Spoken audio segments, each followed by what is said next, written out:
வணக்கம். இன்னைக்கு நாம பார்க்க போற விஷயம் ரொம்பவே ஸ்பெஷல். நீதிமொழிகள் 29ஆம் அதிகாரம். இதை ஏதோ ஒரு பழைய காலத்து புஸ்தகம், நிறைய விதிகள் இருக்கும்னு நினைச்சிடாதீங்க. நிஜத்துல பார்த்தா இது நம்ம அன்றாட வாழ்க்கைக்கு, முக்கியமா நம்ம எடுக்கிற பெரிய முடிவுகளுக்கு அப்படியே பக்காவா பொருந்தக்கூடிய ஒரு பிராக்டிக்கல் ப்ளூ பிரிண்ட்.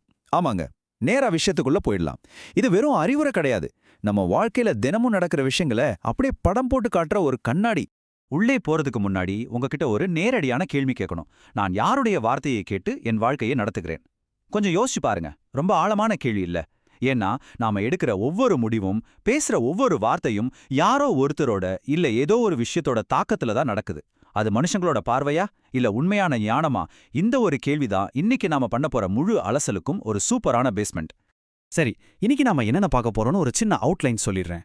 முதல்ல திருத்தத்தை ஏற்கும் ஞானம், ரெண்டாவது உணர்ச்சிகளை ஆளுதல், மூணாவது உறவுகளும் சமூகமும், அப்புறம் கடைசியா இறுதியான நம்பிக்கை. இந்த வரிசையில தான் நாம போக போறோம். ஓகே, முதல் பகுதிக்கு வரலாம். திருத்தத்தை ஏற்கும் ஞானம். இதுதான் நம்ம அக வாழ்க்கையோட மிக முக்கியமான அடித்தளம். இப்போ உங்ககிட்டே ஒரு விஷயம் கேட்குறேன். யாராவது உங்ககிட்ட நீங்க பண்ணது தப்புன்னு சொன்னா உங்க ரியாக்ஷன் எப்படி இருக்கும்? உடனே கோவம் வருமா? நீ என்ன சொல்றதுன்னு டிஃபென்ஸ் மோடுக்கு போயிடுவீங்களா?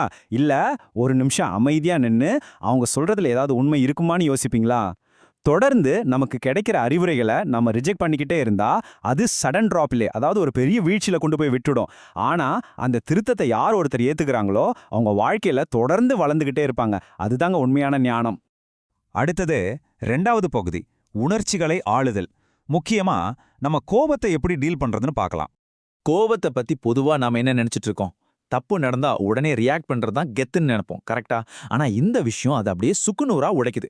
கோபம் வரும்போது வார்த்தைகள் அப்படியே கொட்டி தீர்க்கிறது நம்ம பலத்தோட அடையாளம் கிடையவே கிடையாது. சொல்லப்போனா அது நம்ம குடும்ப உறவுகளையும் நல்ல நட்பையும் அப்படியே அழிச்சிடும்.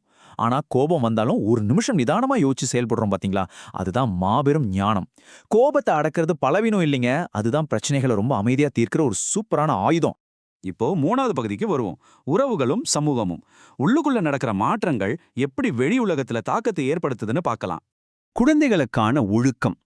இந்த வார்த்தையை கேட்ட உடனே நிறைய பேருக்கு என்ன தோணும்னா, தண்டிப்பது இல்லைன்னா ஸ்ட்ரிக்டா இருக்கிறதுன்னு தோணும். ஆனா அது தப்பு. குழந்தைகளை நேசிக்கிறோங்கிறதுக்காக அவங்க கேட்குற எல்லாத்தையும் வாங்கி கொடுக்கறதோ இல்ல கோபத்துல அடிக்கிறதோ ஒழுக்கம் கிடையாது. உண்மையான ஒழுக்கங்கிறது ரொம்ப அன்போட அவங்களுக்கு சரியான பாதையை கத்துக் கொடுக்கறது தான். பின்னாடி பெரிய பிரச்சனைகள்ல அவங்க மாட்டிக்காம இருக்கணும்னா இன்னைக்கு நம்ம அன்பும் வழிகாட்டுதலும் ரெண்டும் ஒண்ணா இருக்கணும். அதுதான் ரொம்ப முக்கியம். ஒருத்தரோட நல்ல குணத்தால அவங்களுக்கு மட்டும் இல்லைங்க, அவங்கள சுத்தி இருக்கிற எல்லாருக்குமே நன்மை நடக்கும். எப்படின்னு கேக்குறீங்களா? ஒரு குடும்பத்திலேயோ இல்ல ஒரு நாட்டிலேயோ நீதியான நேர்மையான மனுஷங்க முன்னுக்கு வரும்போது அந்த மொத்த சமூகமுமே ரொம்ப பாதுகாப்பாவும் சந்தோஷமாவும் ஃபீல் பண்ணும். ஒரு நல்ல மனிதரோட நேர்மை அவரை சுத்தி இருக்கிற எல்லாருக்கும் நீதியையும் பாதுகாப்பையும் ஒரு செயின் ரியாக்ஷன் மாதிரி உருவாக்கும். இது கேட்கறதுக்கே ரொம்ப ஆச்சரியமா இருக்குல்ல? இதிலிருந்து இன்னொரு முக்கியமான விஷயம் தெரிய வருது. உண்மையான லீடர்ஷிப், அதாவது சிறந்த தலைமைத்துவம்னா என்ன? தன்கிட்ட இருக்கிற அதிகாரத்தை வச்சு மத்தவங்கள அடக்கி ஆள்றது கிடையாது. ஒரு உண்மையான தலைவன் மக்களோட நன்மையை யோசிப்பான், நீதியை நிலைநிறுத்துவான், தப்பு நடந்தா சரி செய்வான். அது மட்டும் இல்லாம முக்கியமா ரொம்ப பலவீனமானவங்களையும் ஏழைகளையும் பாதுகாப்பான். சோ அதிகாரம் அப்படிங்கிறது பொறுப்போடவும் கருணையோடவும் செயல்படுறதுக்கான ஒரு கருவிதானே தவிர கண்டிப்பா மக்களை ஒடுக்கிறதுக்கானது கிடையாது. அதே மாதிரி நல்ல உறவுகளுக்கு இன்னொரு அடிப்படை தேவை என்ன தெரியுமா? உண்மைய பேசுறது. ஆமா, உண்மை சில நேரங்கள்ல ரொம்ப கசக்கலாம், பல பேருக்கு அது பிடிக்காம கூட போகலாம். அதுக்காக எல்லாரையும் குஷிப்படுத்துறதுக்காக உண்மைய மறைக்கிறது சரியான வழியே கிடையாது. ஒரு உண்மையான அறிவாளி உண்மைய வெளிப்படையா சொல்லுவான், ஆனா அது ரொம்ப அன்போட சொல்லுவான். ஒருத்தரோட தப்ப சுட்டி காட்டும் போது அவங்கள அவமானப்படுத்துறது நம்ம நோக்கமா இருக்கக்கூடாது. அவங்கள திருத்தி வளர்க்கணும் அப்படிங்கறத நம்ம நோக்கமா இருக்கணும். இப்ப நம்ம அலசலோட கடைசி பகுதிக்கு வந்துட்டோம். பகுதி 4, இறுதியான நம்பிக்கை. இதுதான் மொத்த வாழ்க்கைக்குமான நிலையான அடித்தளம். இந்த மத்தவங்க என்ன சொல்லுவாங்களோ அப்படிங்கிற பயம் இருக்கே, அது நம்மள மாட்டி விடுற ஒரு பெரிய வலைனே சொல்லலாம். அவங்க நம்மள ஏத்துக்குவாங்களா? 4 பேர் என்ன நினைப்பாங்க? இந்த பயத்திலேயே நிறைய நேரங்கள்ல நம்ம சரியான முடிவுகளை எடுக்காம கோட்டை விட்டுருவோம். மனுஷங்களோட பாராட்ட தேடி போறது என்னைக்குமே நிரந்தரம் கிடையாது. சூழ்நிலைகளும் அதிகாரமும் எப்ப வேணாலும் தலைகீழா மாறலாம். ஆனா கடவுளை முழுசா நம்புறது நமக்கு ஒரு நிரந்தரமான பாதுகாப்பான அடித்தளத்தை கொடுக்கும்.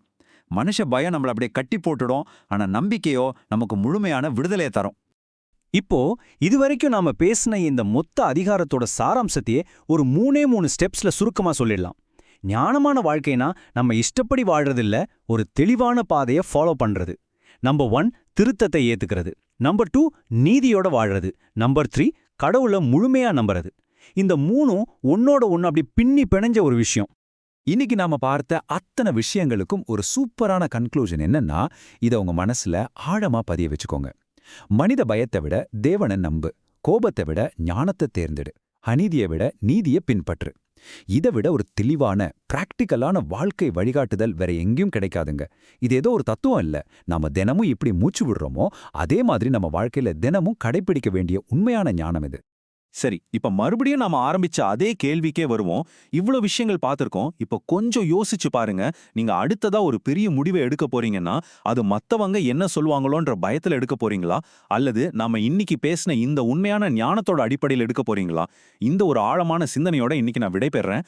அடுத்த ஒரு சூப்பரான அலசல்ல மறுபடியும் உங்களை சந்திக்கிறேன்.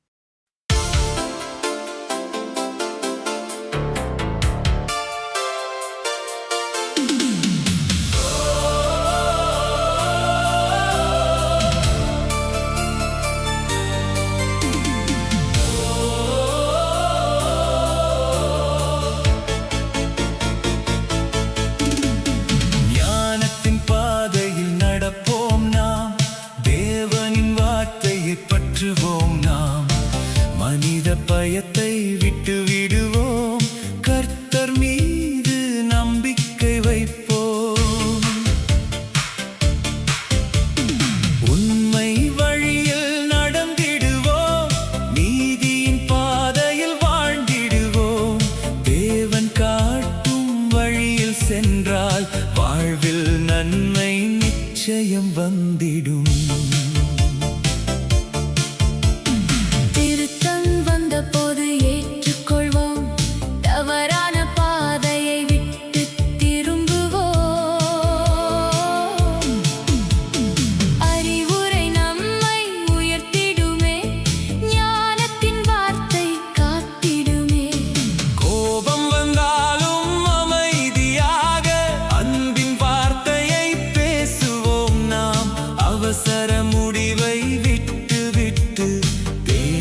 ஆசீர்வாதமாகும்.